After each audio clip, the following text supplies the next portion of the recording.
ওরা কেমন সন্ত্রাসী এখন আপনারা দেখতে পাচ্ছেন।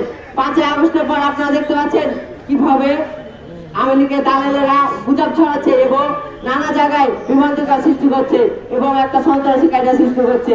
আসলে আপনারা দেখছেন কি যে 5ই আগস্টের আগে কিভাবে তারা মানুষকে হয়রানি করেছে এবং মানুষকে বিভ্রান্তিকর সৃষ্টি করেছে।